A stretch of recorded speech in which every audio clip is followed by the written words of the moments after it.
In this video, we look at a simplified summary of the story Search for Treasure in Old Quebec by Steve Martin, which appeared in the June 1977 issue of the magazine, Treasure Search. In 1758, the instructions for uncovering a hidden treasure in Quebec were once precise. However, the passage of 2 centuries and the growth of an ancient forest have rendered these directions obsolete. Within this forest lies a secret cache holding millions of dollars worth of gold doubloons, louis d'or, grand seigneurial jewelry, and family heirlooms.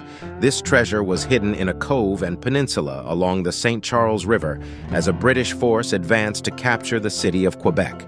The British, engaged in a fierce battle for control over North America, had set their sights on 1759 as the year to conquer New France, Canada.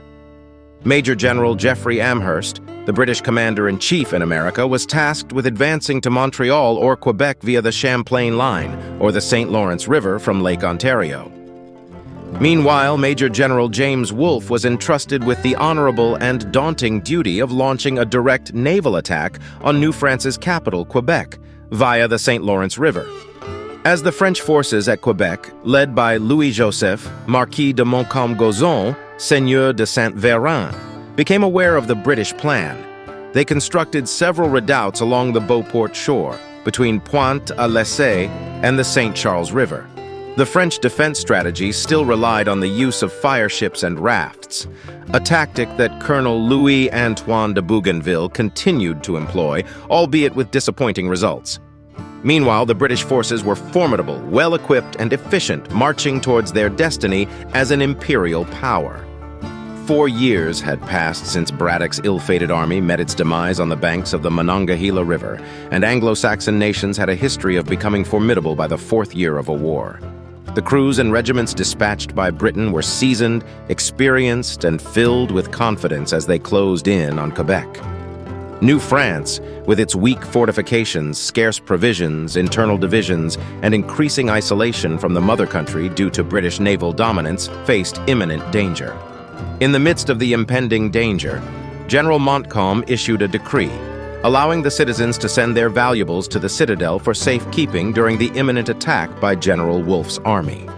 An enormous amount of gold doubloons, louis d'or, and Grand Seigneur's family jewels and plate were brought from chateaux in Old France and poured into the citadel, amounting to millions of dollars.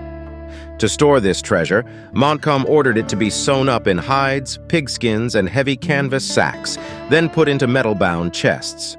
As an added precaution, General Montcalm directed 4 trusted men to transport the great treasure up the St. Charles River and bury it for safekeeping, with the intention of digging it up and returning it to its rightful owners after the battle.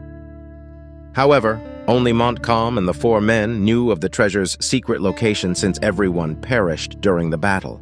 For over 150 years after the battle, people searched the area of the St. Charles River for the hidden treasure trove, but it remained undiscovered until 1909.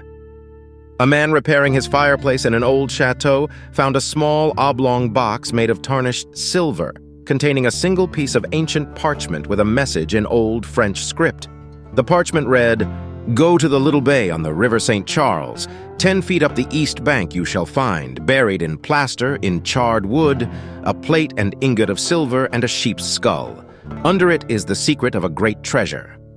The hunt for the treasure continued, but its true location remained a mystery.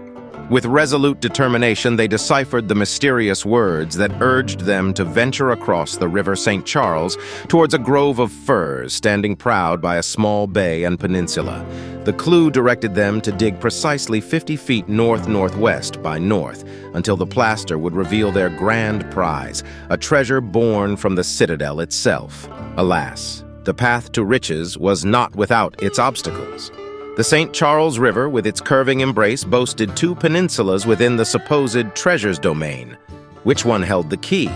And from which point should the distance of 20 feet be measured? These queries danced within their minds, casting a shadow of uncertainty upon their quest.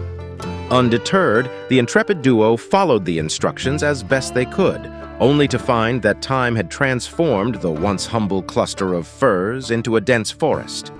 Moreover, Destiny had intertwined their pursuit with the Roman Catholic Church, who claimed ownership of the land.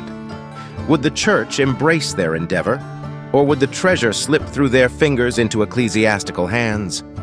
Caught in this conundrum, the treasure hunters resorted to clandestine nocturnal excavations, toiling beneath the cloak of darkness. Pick and shovel in hand, they delved into the forest's heart, yearning for the moment when fortune would favor their tireless endeavors. Alas, the fates remained indifferent, refusing to yield the coveted spoils. Yet, the echoes of history whispered of a map, a relic from September 5, 1759, etched by a captain of the British Navy. On this aged parchment, the church Notre Dame des Anges stood westward near the confluence of the River Laney and the St. Charles. And just south of this hallowed sanctuary, an isle-dotted peninsula emerged, bearing the name des Islets. It was widely believed that this very landmass held the key to the treasures entombed beneath the sheep's skull. Thus, the treasure hunters stood at a precipice, torn between the allure of wealth and the potential wrath of the church. Their nocturnal labors had borne no fruit, leaving them with naught but a tantalizing mystery. The true whereabouts of the treasure remained veiled, a secret whispered only by the winds and known solely to those who had departed from this mortal coil: General Wolfe and General Montcalm. In the annals of Quebec's history, tales abound of a lone soul who stumbled upon a small silver box adorned with intricate engravings. Within lay a parchment bearing a single clue, an enigma that promised to unveil the hidden trove. And so the hunt persisted, weaving its tapestry of hope as seekers pursued the elusive treasure, forever elusive and shrouded in the mists of time. In the mysterious lands of Quebec, a tale of hidden treasures unfolds, entwined with the enchanting history of the Recollet Fathers. Back in 1621, these wise and cloistered men erected a magnificent monastery known as Notre Dame des Anges, upon the very grounds where the ancient General Hospital now stands. This sacred refuge once cradled the wounded warriors who valiantly fought during the siege of Quebec. But the complexities do not end there, for this hospital, like a mirrored reflection, resides on a peninsula across the majestic River St. Charles. It is here that the quartet of stout-hearted adventurers buried their immense treasure, concealed within the earth's embrace. Yet these secrets were never meant for the curious eyes of future treasure hunters, but solely as reminders for themselves, a whispered promise to reclaim their precious hoard after the legendary battle on the Plains of Abraham. As the truth unravels, it becomes evident that the recovery of this fabled treasure shall be as arduous as the legendary quest upon Oak Island. A challenge awaits those who dare to seek its shimmering allure, for the echoes of the past guard the path, and magic weaves through the very fabric of the land. Who will rise to the occasion and unlock the mysteries that lie dormant, waiting to be discovered? Only time will reveal the fate of those who dare to tread upon this extraordinary journey. If you're interested in purchasing a copy of this vintage magazine for yourself, or as a gift for a friend or loved one, please click the link in the description.